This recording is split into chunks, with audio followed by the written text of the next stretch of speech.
Greetings and welcome to our third installment in our series on understanding GIA Diamond Color. In this third and last installment, we're going to be focusing on aspects that can lead a person to believe a diamond's color is better than what it actually is. Okay, so this is a very important video in this series. If you've been watching along with us, our first episode was on the subject of, or was entitled, What Diamond Color Isn't, where we showed various examples of things that people often mistake for diamond color that aren't. In our second series, we covered what diamond color is. We took you into the lab environment and showed you how diamond color is actually graded and looked at, how it appears both face down and face up in the lab environment when diamond color is actually being graded. And in this last installment, we're going to be really focusing on those aspects, like I said, that make diamond color appear better than what it actually is.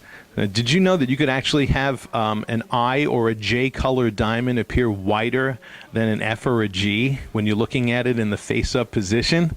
Yeah, that's true. And we're going to be showing you some live examples of this.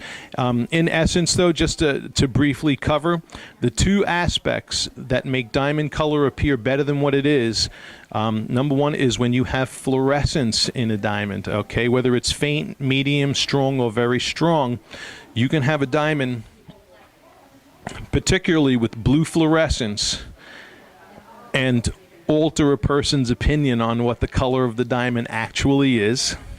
We're going to be showing you examples of that, really good examples. And then the other aspect is cut quality, okay? Because when you can increase the amount of bright reflections within a diamond, the amount of bright white reflections, you will alter a person's perspective of what the actual color of the diamond is.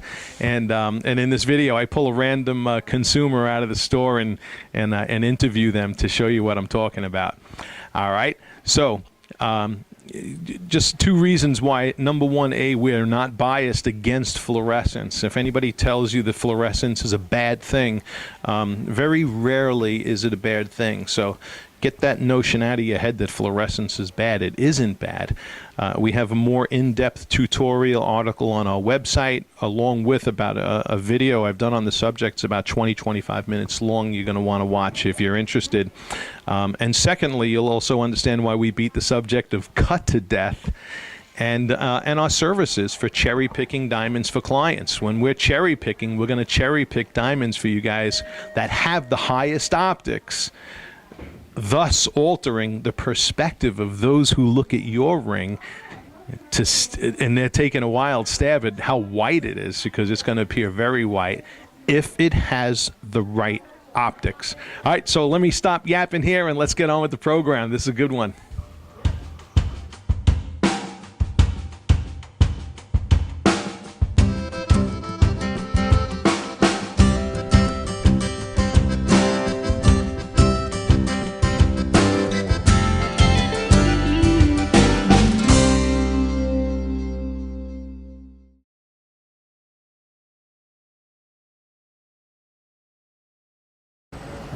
Okay, so here we're capturing now in this video on the aspects that can make a diamond face up whiter than what it actually is.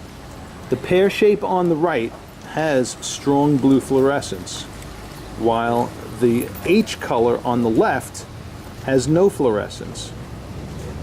And look how much whiter the pear shape is facing up from the round. Okay.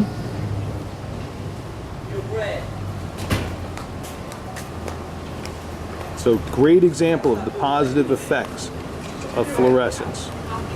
Right, we're out here in direct sunlight, and you can also see fire and sparkle coming off of these guys as well.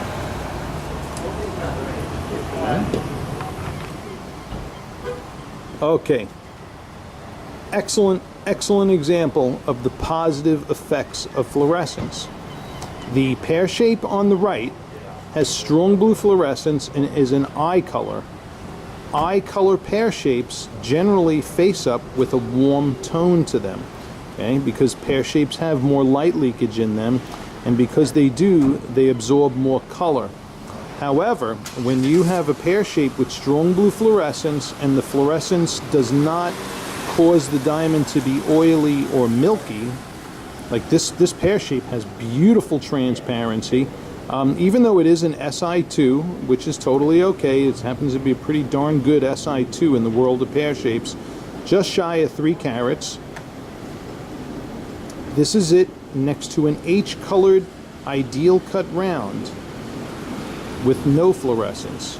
Okay, so the pear is an I and the round is an H. And look at how white that pear shape faces up. And you know, it's usually on the profile shots like this that you're able to see and detect color in diamond. And I'm out here in direct sunlight. Okay? So look at the color difference between the two. Is just astounding. So this is a perfect example of the positive effects of fluorescence in diamond and why you don't want to reject diamonds with fluorescence when they have a positive impact on it. And as long as it's not affecting the transparency of the diamond, you're totally fine. Okay? And there you go. Beautiful, beautiful, beautiful.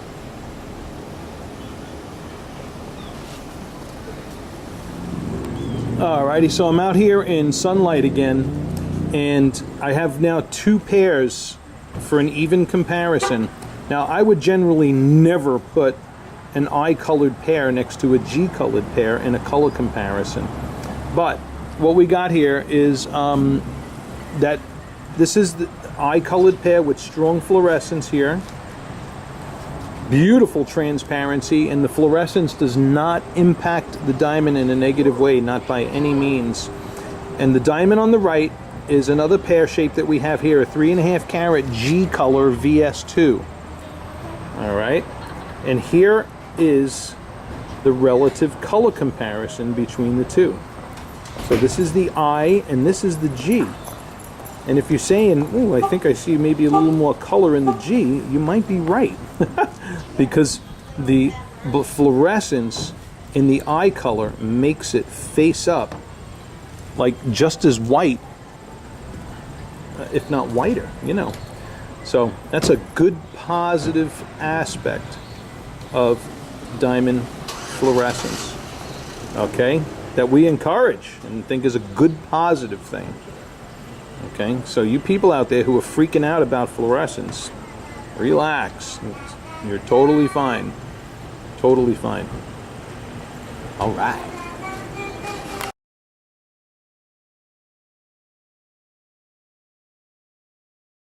Alrighty, in this portion of the video, now check this out. The diamond on my left is an E color that's leaky under the table. The diamond on my right is an I color, but it's one of those rare cushions that have those optics that we cherry pick. Look at the difference. So right here is another great example of how cut quality can alter a person's perspective about diamond color. Okay? Crazy, crazy, crazy, huh? And all because of the mere fact that this cushion here is reflecting back more white light out of the diamond than the E color is, okay? And now you can see the actual body color differences when you hold the two side by side like this on their profile. That's when you can start to see the little hint of yellow in the eye color and the colorlessness of the E color on the left. Okay? Now, what we're going to do now is I'm going to see if I can grab an innocent bystander and show them this comparison and interview them for the video. All right, so here as I'm doing comparisons on diamond, demonstrating things that can make diamonds appear whiter than what they actually are, I have here with me Chiara. Chiara? Spell that. Chiara. I just happened to pick not only the most beautiful lady in the store, but the woman who has the most awesome name as well, Chiara. Okay, all right, Chiara, what we're going to do is we're going to take two diamonds, we're going to look at them.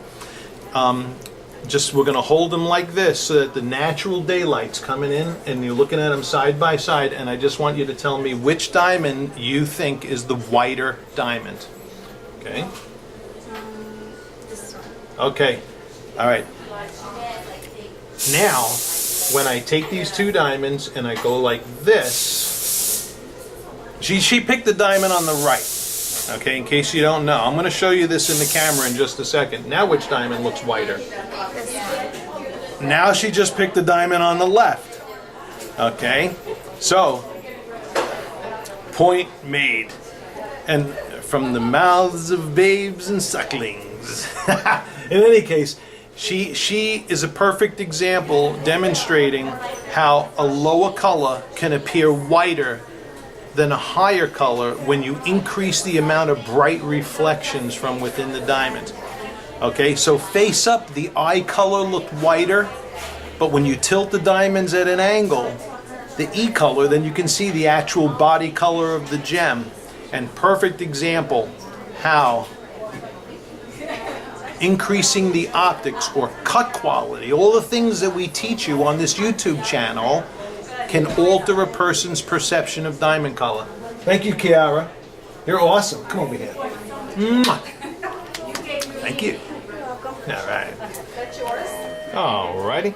So what's interesting now in this comparison, this is a similar kind of comparison except using round diamonds. And both of the diamonds that I'm holding in my hand happen to be eye colors.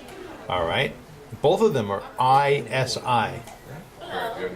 SI2 in this hand, SI1 in my right hand, but both of them eye clean SIs. And you can see here very plainly the extraneous light leakage in the diamond on the left contributes to a darker overall appearance, which people tend to interpret as being a worse color. Okay, because if I was to bring a lovely participant back here, she would 99% most likely pick the diamond on the right, just like she did in the last comparison. All right, because its optics are higher. By the way, this is one of our Ascendancy Hearts and Arrow diamonds here. The rarest optics in a round brilliant cut you'll ever see in natural daylight. This is a more commonly cut diamond, okay, with considerably more light leakage. So, now watch this. I'm going to take the same two diamonds. I'm going to keep them in the same order here, all right, between left and right, and I'm going to show you in spotlighting how now all of a sudden the perception of the color of this one's going to change. Right now, the perception is that the diamond on the right is whiter, and rightly so because of the sheer amount of more bright white reflections coming out of it. But watch when we take these into spotlighting now. They try to show it off with K.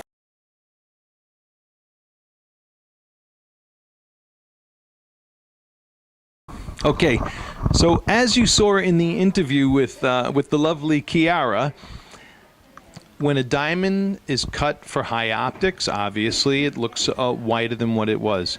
Now, there's something that I've got to include in this video that's a little caveat, all right? And what I'm going to share right now actually could be its own program completely different, because the major factor that was contributing to the difference in the optics in those two cushions we were just looking at was light leakage, okay? And that E-colored cushion had a lot of light leakage under the table, kind of gave it a mushy kind of an appearance that was obvious to Kiara and really obvious just about to 99.9% of the people we show the same comparison to. So, so while cut quality can absolutely alter a person's perspective on the color of a diamond, you know, there's one thing that I have to add to this video with regards to the subject of light leakage and color perception. All right, because obviously when we're looking at diamonds in natural daylight, just like I was showing Kiara, we were sitting by the window, we had natural daylight coming in the window, and it made her think the eye color was whiter than the E color until she looked at them in their profile position. But on another note, and a completely, but along the same line, if you take a diamond with light leakage, okay, and take it away from daylight or office lighting, diffused office lighting, and you bring them into spotlighting, a diamond with more light leakage can look lighter in appearance, which a lot of people interpret as being whiter in appearance. All right, it has less fire. Okay, when you bring diamonds into spotlighting, you see fire and sparkle scintillation. So you actually see less fire and sparkle in a more poorly cut diamond. However, the body color of the diamond with more leakage looks whiter in spotlighting. So that's kind of a caveat there, and I'm going to show that to you now.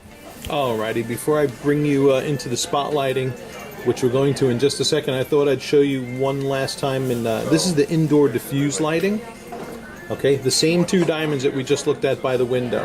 Okay. And you can see here very plainly the decreased brightness causes people to think and believe this is a worse color than this is, when in fact both of these are eye colors.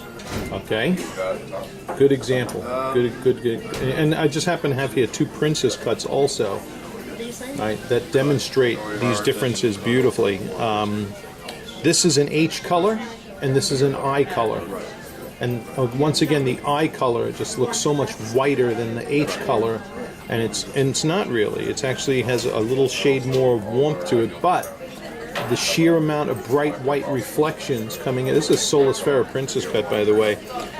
Coming out of this Princess Cut that we feature just blows this thing out of the water. It's not even a contest. All right. So once again, this is again that demonstration of how cut quality can make the diamond look whiter than what it is. But watch this now when we put them in spotlighting. Okay. Now this is the spotlighting environment.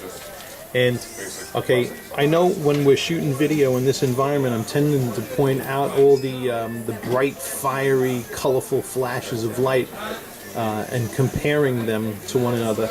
But really, what we're doing now, we're looking at the body color of the gem itself. And if you look at this one, looks a little bit lighter in the body color, whereas this one maybe takes on an overall darker appearance as far as the body is concerned. Okay, now the leakage is more extraneous in the Princess Cut, and maybe a better example, but yeah, it is actually. Look at this this Princess Cut is leaking so much light it's not even funny.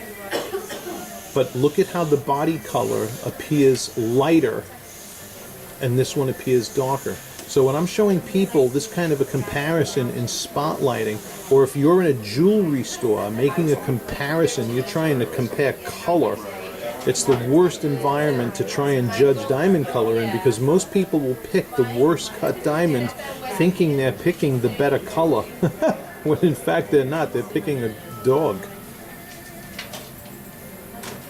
So, and you can see the superior amount of fire and sparkle coming out of this Princess Cut. But sadly, most people aren't afforded the luxury of seeing this type of comparison in jewelry stores, okay? Because this lighting really mimics jewelry store lighting more than anything, okay? And diamonds with a lot of light leakage, their body will appear lighter in color than better cut diamonds in spotlighting. All right, so let's wrap this up. All right. So bottom line with light leakage is light leakage in most viewing environments, particularly daylight and diffused office lighting, the type of lighting environments you find yourself in most of the time, that light leakage ain't going to be a good thing, okay? And it's not going to make the diamond look whiter, as you saw in the examples with the cushion cuts, the round, and now the princess cuts also. Light leakage can make the color look better or appear lighter in spotlighting environments, but that is going to come at a greater expense, a great expense of less fire, less sparkle, and less brightness too in your daylighting environment. So the trade-off isn't worth it for spotlighting, and that's the bottom line. Thank you for watching this latest installment on our color of understanding GIA Diamond Color. I've had a blast putting this together for you guys. I hope you enjoyed it. Stay tuned. We got a lot more exciting programs coming up in this year. We're going to be relaunching the website again, as we got some new updates we're going to be doing to that. Lots of exciting things in the work. New August vintage products are on the way. I had too much to go into now. But in any case, thanks again for watching, and hit subscribe. If you guys want to learn about diamonds, you guys and gals out there, we tell you, we give you the straight dope right here. Bye-bye.